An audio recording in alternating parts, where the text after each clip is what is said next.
On July 14, 2026, IBM did something large public companies almost never want to do. It warned investors before its scheduled earnings report. The numbers were not catastrophic. Revenue was still growing. Software revenue was up. IBM remained profitable. But within hours, almost 1/4 of the company's stock market value disappeared. Roughly $70 billion was erased. And the reason exposed one of the strangest contradictions in modern technology.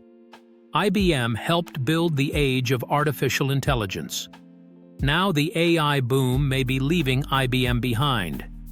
IBM told investors that second quarter revenue would reach approximately $17.2 billion, an increase of just 1%. Software revenue grew 5%. Consulting was essentially flat. Infrastructure revenue fell 7%. Adjusted earnings were expected to reach $2.93 per share. Those figures were below Wall Street's expectations, but the scale of the stock collapse suggested investors were reacting to something larger than a disappointing quarter.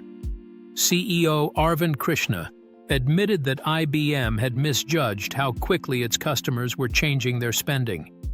Companies were racing to secure servers, storage systems, memory, and other infrastructure needed for artificial intelligence.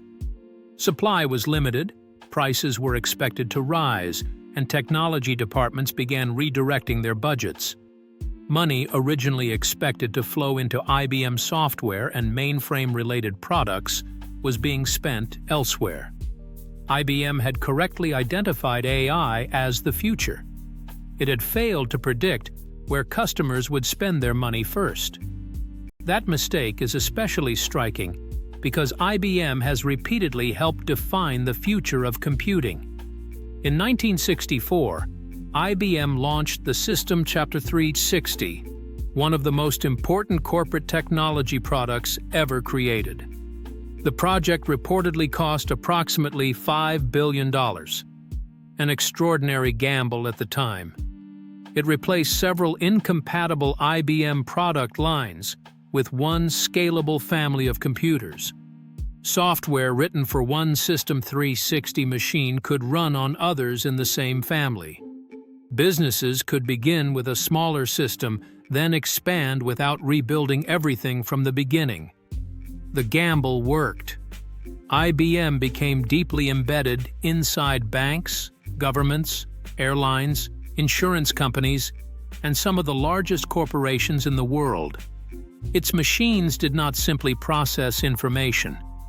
They became part of the infrastructure holding the modern economy together. IBM entered personal computing in 1981.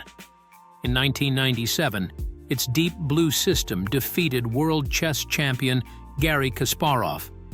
In 2011, IBM's Watson defeated two of the greatest champions in the history of Jeopardy!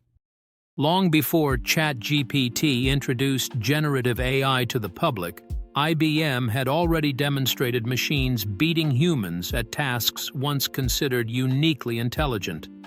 Watson was supposed to transform that technological spectacle into a commercial revolution. IBM promoted the system for healthcare, finance, customer service, analytics, and corporate decision-making. The message was clear. IBM would not merely participate in the AI economy. It would provide the intelligence powering it. But demonstrating artificial intelligence and building a dominant AI business are not the same thing. Watson became one of the most recognizable names in enterprise technology, yet IBM struggled to turn that recognition into the type of platform dominance later achieved by cloud companies and generative AI developers. Amazon built the largest cloud computing business. Microsoft connected Azure to its enterprise software empire. Google developed world-leading AI research and cloud infrastructure.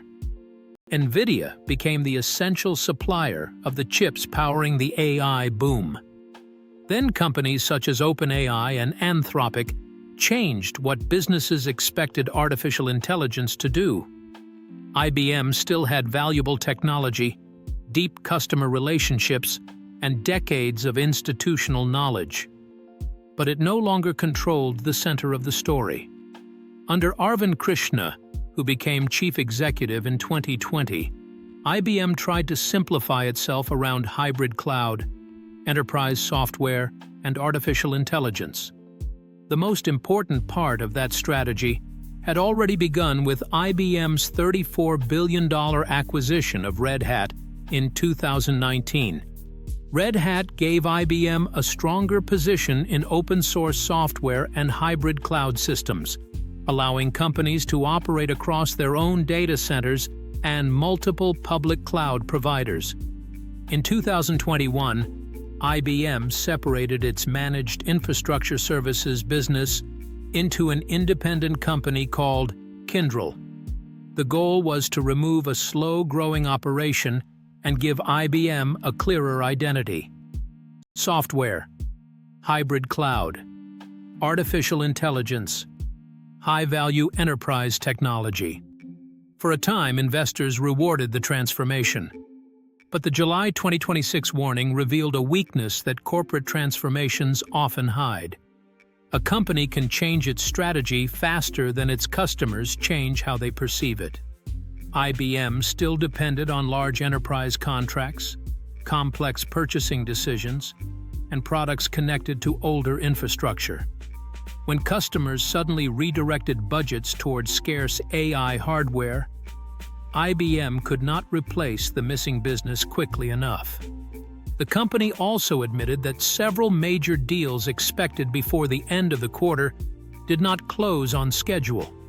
This was not only a market problem. It was an execution problem.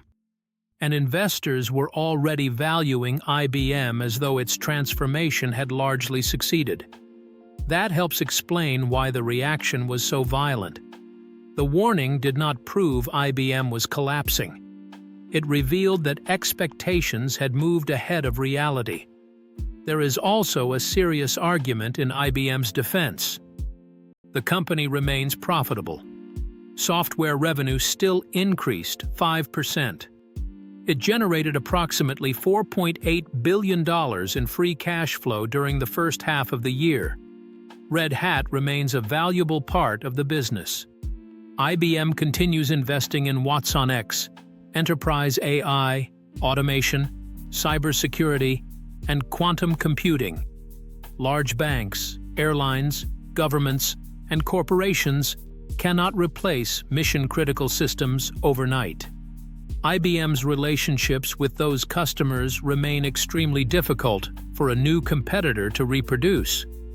The company may also recover some delayed sales once the current wave of infrastructure purchasing stabilizes. IBM is not disappearing. But that may not be the right question.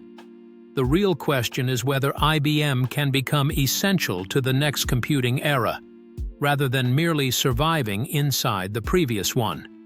IBM has lived through multiple technological revolutions. It dominated mainframes. It helped create the personal computer market, then lost control of it.